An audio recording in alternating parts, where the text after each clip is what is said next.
स्वागत है आपका मेरे YouTube चैनल पाठशाला पर। आज बात करेंगे उस एवरेज स्टूडेंट की जो इंग्लिश का पेपर देने जब जाता है उसे बहुत ज्यादा घबराहट होती है। क्यों? क्योंकि उसे इंग्लिश समझ में नहीं आती और वो बस इतना विश करता है कि सिर्फ वो अगर इंग्लिश में पासिंग मार्क्स ले आए तो वो उसका काम चल जाएगा, वो पास हो जाएगा। ठीक है, तो ये प्रॉब्लम कब क्रिएट होती है? जब हमारे को ट्रांसलेशन नहीं आता, जब, क्योंकि ट्रांसलेशन बहुत इंपॉर्टेंट है इंग्लिश के पेपर को क्रैक करने के लिए, इंग्लिश के एग्जाम को क्रैक करने के लिए ट्रांसलेशन मोस्ट इंपॉर्टेंट है। अब ट्रांसलेशन होता क्या है? जब हम किसी भी लैंग्वेज को किसी दूसरी लैंग्वेज में बदलते हैं, इसको ट्रांसलेशन बोलते हैं।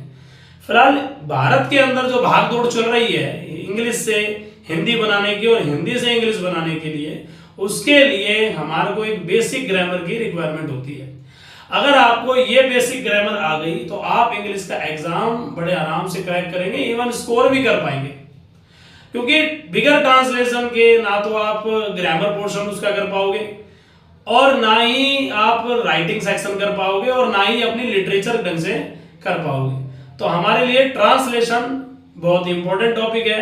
हिंदी से इंग्लिश में कन्वर्ट करना और इंग्लिश से हिंदी में कन्वर्ट करना। तो हमारे को ट्रांसलेशन के लिए जो बेसिक ग्रामर नीड होती है उसमें से कुछ टॉपिक मैंने हाईलाइट किए हैं, जैसे noun, pronoun, verb, adjective, preposition, conjunction, interjection, tense and models.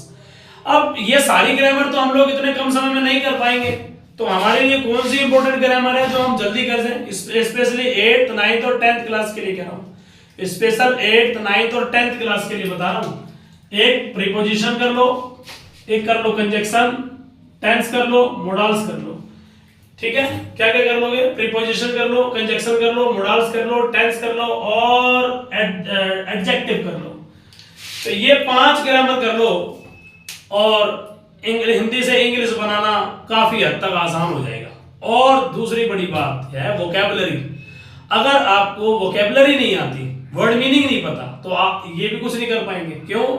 क्योंकि जब आपको किसी वर्ड का हिंदी में इंग्लिश नहीं पता उसकी क्या होगी, तो ट्रांसलेशन कैसे हो पाएगा?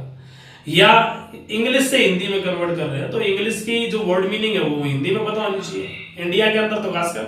और अगर हिंदी में इंग्लिश कर रहे हो तो उसकी वर्ड मीनिंग पता होनी चाहिए। तो वोकैबुलरी भी बहुत जरूरी है। तो इसीलिए आपको एक आदत डालनी पड़ेगी। ट्रांसलेशन हम जब करेंगे तो उसमें आपको एक आदत डालनी पड़ेगी कि आपको कम से कम 10 से 20 नए वर्ड रोज लर्न करने हैं और लिखने भी है उसको कॉपी में, ताकि आपको याद रहेंगे। जितनी ज्यादा वोकैबुलरी लर्न होगी आपको, उतना ज्यादा ट्रांसलेशन आपका अच्छा हो जाएगा। ठीक है, तो